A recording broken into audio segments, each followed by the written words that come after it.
Bismillahirrahmanirrahim. Assalamualaikum warahmatullahi wabarakatuh. Perkenalkan, saya Amar Muarif dengan NIM 1831041171. Pada video kali ini, saya akan mempresentasikan materi tentang biomekanika olahraga.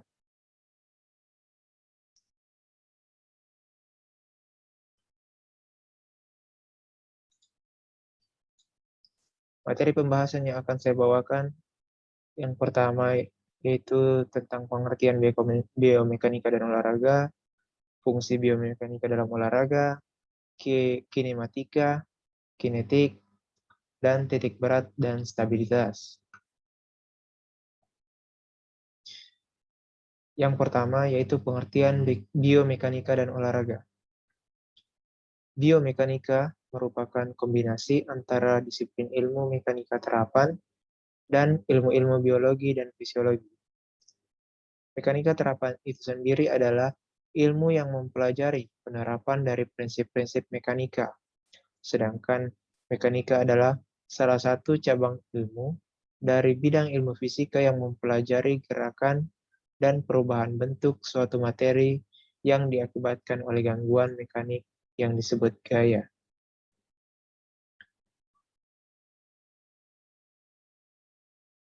Menurut Hickman dalam Roland, mekanika adalah studi tentang bagaimana sesuatu bergerak dan apa yang menyebabkannya bergerak. Biomekanika merupakan salah satu disiplin ilmu yang mempelajari bentuk dan macam-macam gerakan atas dasar prinsip-prinsip mekanika dan menganalisis suatu gerakan. Disiplin ilmu biomekanika tidak berdiri dengan sendirinya, melainkan ditunjang oleh disiplin ilmu yang lainnya, seperti anatomi, fisiologi, dan fisika.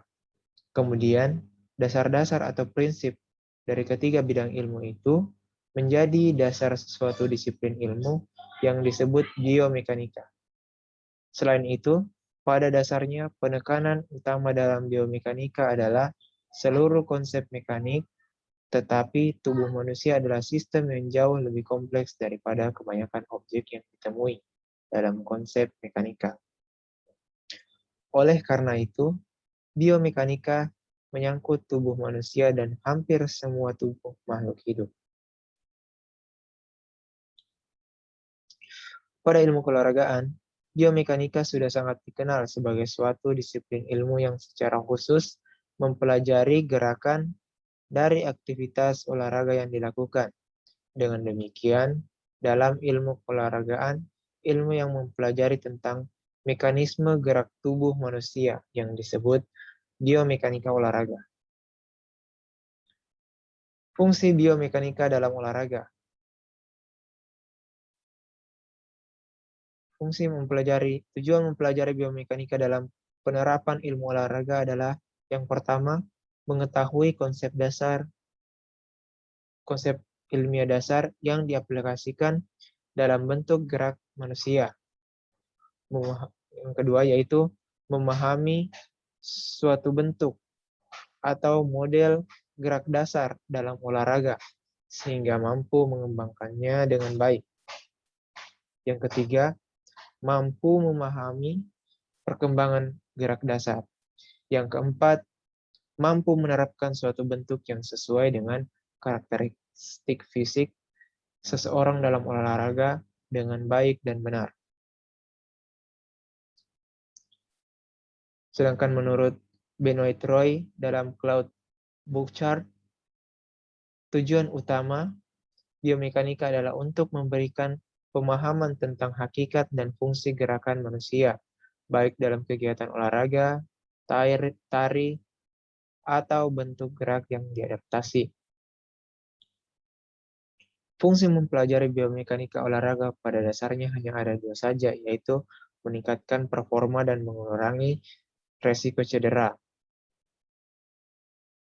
Dan menariknya, kedua hal tersebut saling incompatible.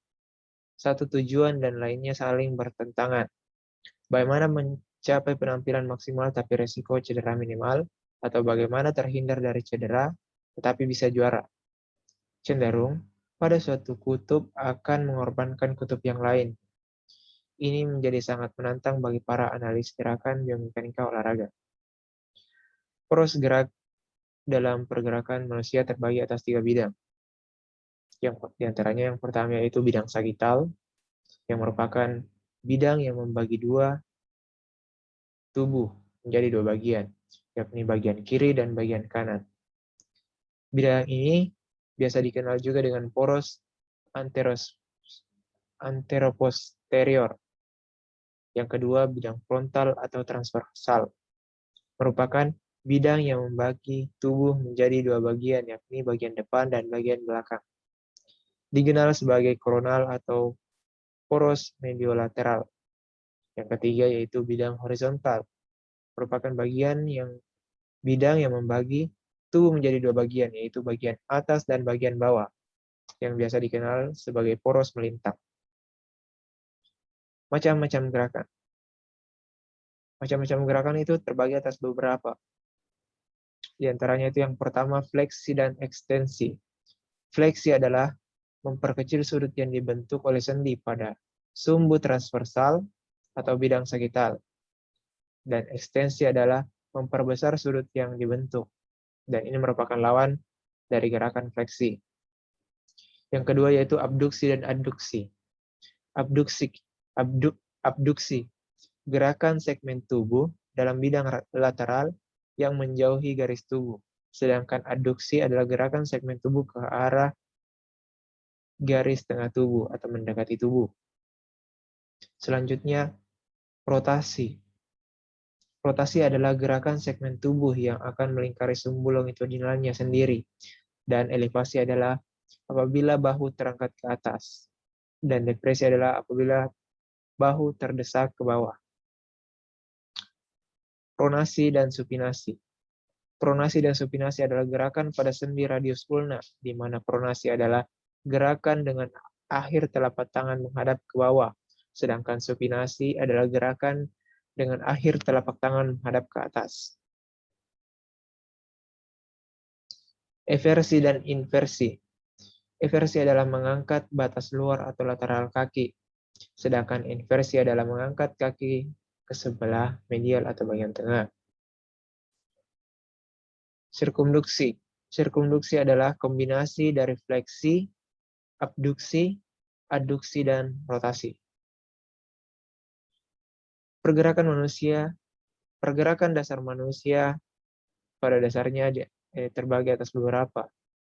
Di antaranya yaitu berjalan, berlari, melompat, dan melempar. Yang pertama, kita akan membahas berjalan. Berjalan adalah aktivitas tubuh yang berkelanjutan. Diawali dengan satu langkah, kemudian akan diikuti oleh langkah lainnya. Orang yang berjalan dipengaruhi oleh permukaan dasar pijakan kaki, bidang lintasan, dan usia. Orang yang berjalan pada bidang lintasan horizontal cenderung memiliki fase yang hampir sama setiap gerakannya. Sedangkan orang yang berjalan pada bidang lintasan vertikal atau naik turun cenderung memiliki fase gerakan yang berbeda. Orang yang berjalan digerakkan oleh otot panggul, otot paha, dan otot tungkai, dengan mayoritas gerakan otot fleksi, ekstensi, inversi, dan eversi. Berlari. Berlari adalah aktivitas tubuh yang gerakannya hampir sama dengan gerak berjalan. Namun, gerakan berlari didukung oleh gerakan ayunan tangan yang cepat, sehingga gerakan berlari lebih cepat dibandingkan dengan gerak berjalan. Orang yang berlari digerakkan oleh otot bahu, otot lengan bawah, otot panggul, otot paha, dan otot tungkai, dengan mayoritas gerakan otot fleksi, ekstensi, inversi, dan eversi. Melompat. Melompat adalah aktivitas tubuh yang memanfaatkan dorongan otot tungkai untuk melompat secara vertikal maupun melompat jauh. Melompat vertikal diawali dengan tubuh berdiri tegak, kemudian jongkok sebagai awalan untuk mendorong tubuh ke atas, kemudian diakhiri dengan fase mendarat. Melompat vertikal digerakkan oleh otot paha dan otot tungkai dengan mayoritas gerakan otot fleksi dan ekstensi. Melompat menjauh diawali dengan berlari secepat-cepatnya, kemudian dilanjutkan dengan tolakan satu kaki, yang dilanjutkan dengan tahap bergerak di udara, dan dilanjutkan dengan fase mendarat. Melompat jauh digerakkan oleh otot paha, otot tungkai, otot lengan, dengan gerakan otot fleksi, ekstensi, inversi, dan eversi. Pelemparan. Melempar adalah aktivitas tubuh yang memanfaatkan kekuatan ayunan otot lengan dan dibantu dengan gerakan tubuh lainnya, sehingga menghasilkan lemparan yang bagus. Melempar dibagi menjadi 3, yakni lemparan bawah lengan, lemparan samping lengan, dan lemparan atas lengan. Lemparan bawah lengan dengan satu lengan didominasi oleh gerakan otot fleksi pada bahu. Melempar samping lengan dengan 2 lengan didominasi oleh gerakan otot rotasi pada panggul dan gerak fleksi horizontal pada lengan. Melempar atas lengan dengan satu lengan diawali dengan berlari, kemudian dilanjutkan dengan gerakan fleksi lateral ke belakang, dan diakhiri dengan pelepasan objek pada lengan dengan gerakan rotasi pada bahu. Materi selanjutnya yaitu kinetika. Kinetika yaitu yang membahas tentang gerak benda itu sendiri, yang berkaitan dengan masalah ruang dan waktu, tanpa melihat apa penyebab bergeraknya benda tersebut. Aspek-aspek yang terdapat di dalamnya yaitu jarak, kecepatan, waktu, dan pergerakan. Dalam kinetika, sejatinya gerak hanya ada 2 macam, yaitu gerak lurus atau linier dan gerak melingkar atau anguler. Namun, seorang atlet dapat bergerak dengan 3 cara yang berbeda. Gerakannya bisa linier, yaitu dalam garis lurus, bisa anguler atau dalam bentuk rotasi, atau bisa juga gabungan atau kombinasi, yaitu disebut juga dengan gerakan umum atau general motion. Kinetik. Kinetik berhubungan dengan suatu gesekan atau gaya. Kegiatan olahraga yang melibatkan aplikasi gaya-gaya pada subjek ataupun objek dalam suatu kegiatan olahraga. Memahami konsep-konsep massa, inersia, berat, torque, dan impuls memberikan fondasi yang bermanfaat untuk memahami efek dari gaya-gaya tersebut. Materi selanjutnya yaitu titik berat. Setiap anggota tubuh memiliki massa atau berat dan memiliki titik tangkap dari massa yang bekerja. Massa dari anggota tubuh tersebut akan menimbulkan gaya berat atau gaya tahanan yang mempunyai titik pusat massa. Titik pusat massa tersebut yang disebut dengan titik berat. Menurut Hidayat, titik berat adalah titik di mana gaya berat benda atau anggota tubuh itu bekerja, atau dapat diartikan sebagai titik yang mewakili dari benda atau tubuh. Tujuan mempelajari letak titik berat pada biomekanika olahraga adalah untuk menciptakan sikap dan gerakan tubuh yang benar, memperbaiki sikap dan gerakan yang salah, sehingga meningkatkan efisiensi dan keterampilan dalam melakukan olahraga.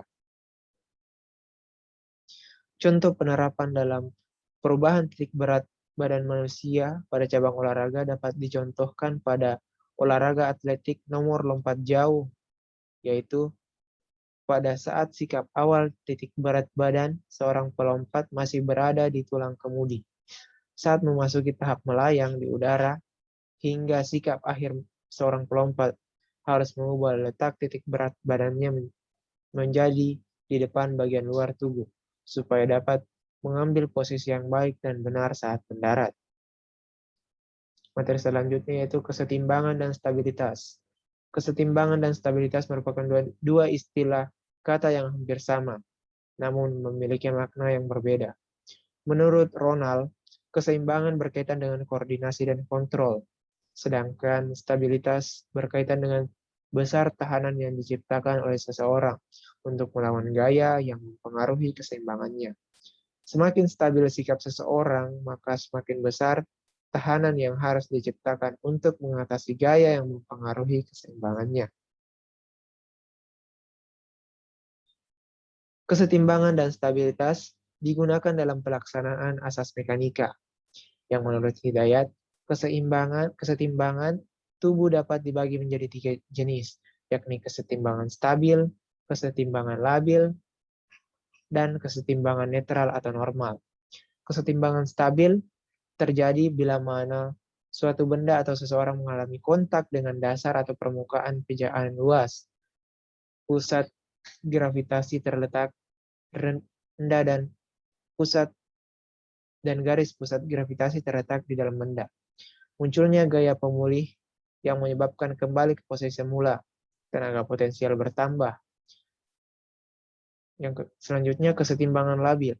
Terjadi bila mana pusat gravitasinya suatu benda atau seseorang akan turun apabila diberi gaya, sehingga posisi benda akan mengalami perubahan dan tenaga potensial akan berkurang. Garis pusat gravitasinya jatuh di luar garis penyokong dan penyokong terlalu kecil. Selanjutnya kesetimbangan normal. Terjadi bila mana pusat gravitasi suatu benda atau seseorang tidak berubah apabila diberi gaya dan tenaga potensial bertambah. Ya, itulah tadi materi yang dapat saya sampaikan. Apabila ada kata-kata yang kurang berkenan, saya mohon maaf. Saya akhiri, wabillahi taufiq wal hidayah. Wassalamualaikum warahmatullahi wabarakatuh.